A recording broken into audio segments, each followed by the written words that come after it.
Hello everybody, welcome to Gregsbeerreviews today. Time to take that walk and go see what's in the fridge today.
Hey guys, thanks for stopping by Gregsbeerreviews today. Look, we got a silver plain Jane can with a stick-on wrapper. That usually means we're going to get something special.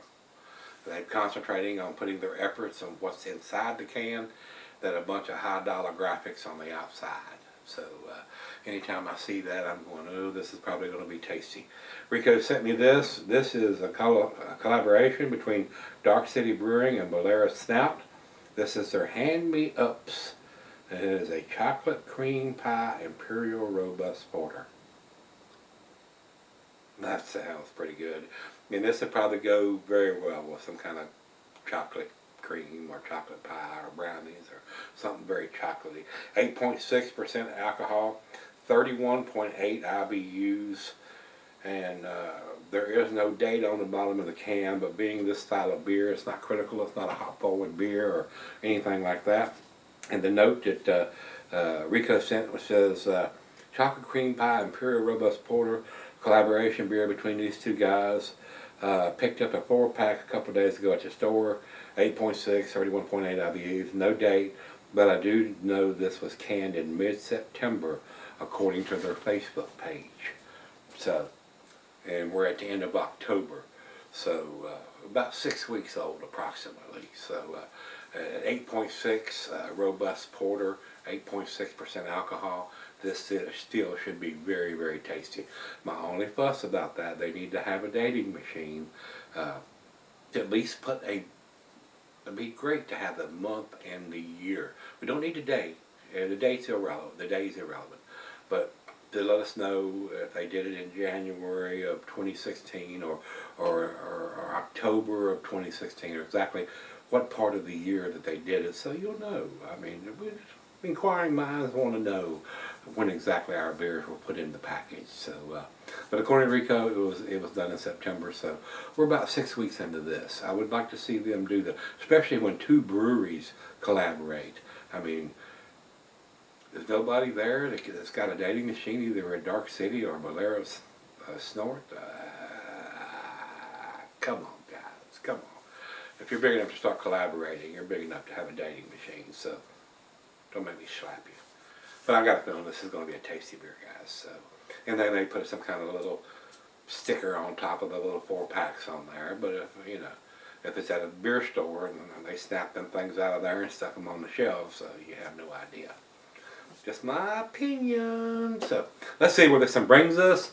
Commercial description says chocolate cream pie Imperial robust porter. Same thing is written on the front of the can. So over to the food pairings. While I pop the cap on this, it says here cuisine is barbecue, cheese, and buttery brie good Havarti.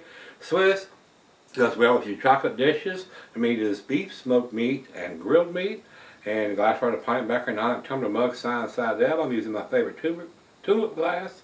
Look at the head, that's pouring. That looks pretty good. And not recommended for extended cellaring. So, and I'm not pouring it super aggressive. So, very well carbonated. I will give them that. We got almost 3 fingers of head on that pour. Wow, wow, wow, wow. Maybe just a tad overcarbonated, but we ain't gonna fuss too much. Big bubbles on the outside, very creamy up on top. Over into the light, I'm not giving a whole lot for a porter. It's pretty dark. Looks like a stout. I'm not even getting any red ruby tinges around the bottom of the glass. So this is pretty dark beer, guys. Let's get a nose on it. Wow. Heavily rich, roasted almost to the burnt characteristics on the malt. Caramel, brown sugar, coffee. I'm getting hints of licorice and maybe hints of some tobacco. This would probably go good with a Maduro wrapped cigar.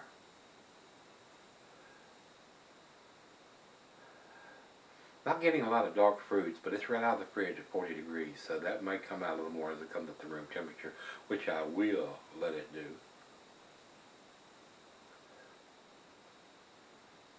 Very nice. Maybe a little lactose in there even. It's got a nice sweet aroma on the back end here. Smells very good. Let's see what the collaboration effort between these two guys brings out. It's time. Cheers, everybody. Cheers, Rico.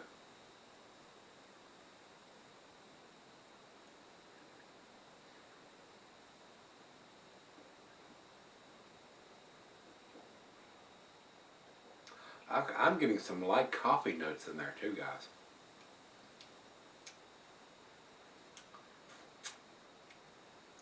And I don't think there's any coffee been used in the brewing of this beer.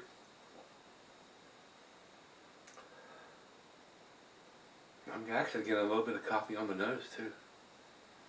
It's like an espresso coffee.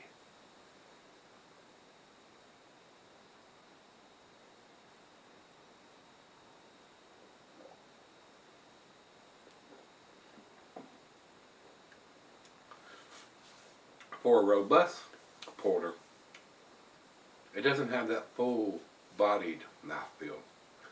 Maybe a medium mouthfeel. It does have a strong bitterness on the back end. A lot of times, if they brewed it with coffee, that coffee will give it some bitterness. But for the IBUs, it says it's 32, but I'm at Untapped. But it tastes a little bit more bitter than me, even though I'm getting some lactose sweetness there. Of course, it's right out of the fridge too, so let's take it outside, fire up a Maduro wrapped cigar, sip on this for just a while, and see where it ends up after it comes up to room temperature, guys. So on the fence right now. Let's see where we end up. Alright guys, I'm back. I've been sipping on about 30 minutes or so. Just a tad disappointed with this. It does have a nice taste to it. I'm getting the burnt malt coffee. I am getting coffee, even though it doesn't say it was brewed with any coffee. I am getting some strong coffee notes. Maybe a slight hint of some dark fruit in there and some lactose. And it does have a strong bitterness to it, though, even though it's not a strong bitter beer. And there is no date on it, and you shouldn't have to go to Facebook or their website or jump through any of those kind of hoops to know what the vintage is on the beer. So, especially being a collaboration beer between two different breweries, it seems like somebody needs to get off their ass and get a dating machine, evidently. Like I said, they may be putting a sticker on it or whatever. I don't know what the distribution is on this beer, whether it's available at stores as singles or in the 4-pack only with a sticker on top of, not sure. But they should have some kind of dating going on, at least to have us a vintage, so we'll know when it was put in the can.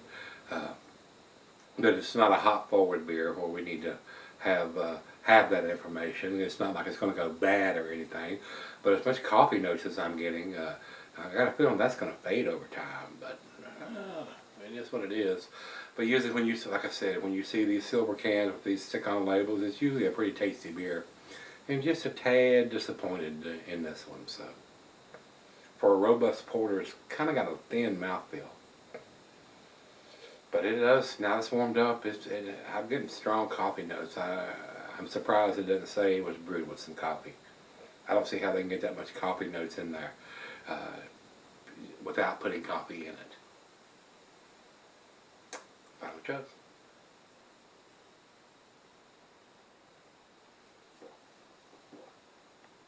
Oh no, we can't leave that.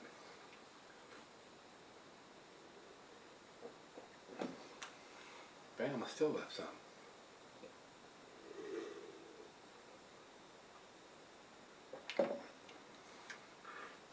It is a well-made beer, guys. I will tell you that right off the bat. But to me, my opinion, and take that with a grain of salt. There may be some people say, "Oh man, it's outstanding. It's world class. It's the best thing I ever had." To me, it's not to the A category. It's not. I'm going to give this. I'm going to give this a B plus. Numeric rating on this, guys, would probably be about an 87. It's really not that close. It's a couple of digits, in my opinion, away from the A's. So 87 is where I'm going to put this one. They need a little bit more information on the can. They're not spending a lot of money on a high-priced, graphically printed can. Want to see more information. So, and Beer Advocate doesn't have anybody that's commented on this beer, so they have no rating. And we go over to Rate Beer, and Rate Beer has 1, 2, 3, 4 guys that have posted, and none of them are into the 4s.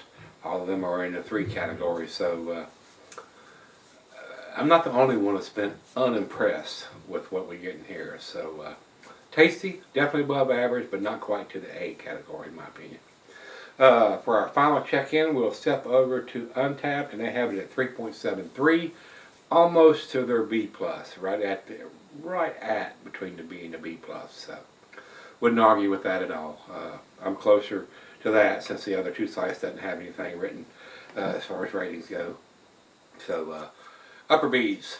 So if you've had this one from Dark City / Bolero Snort, let me know what you think. Imperial Porter, Robust Porter. Not quite as robust as I was expecting it to be. So mouthfeel to me is more of an English style than something that's going to be a heavy American style robust porter. So that's where we're going to leave it. So if you've had this one from those guys, let me know what you think, guys, and come on back tomorrow and let's see what we dig out of the fridge. See you then.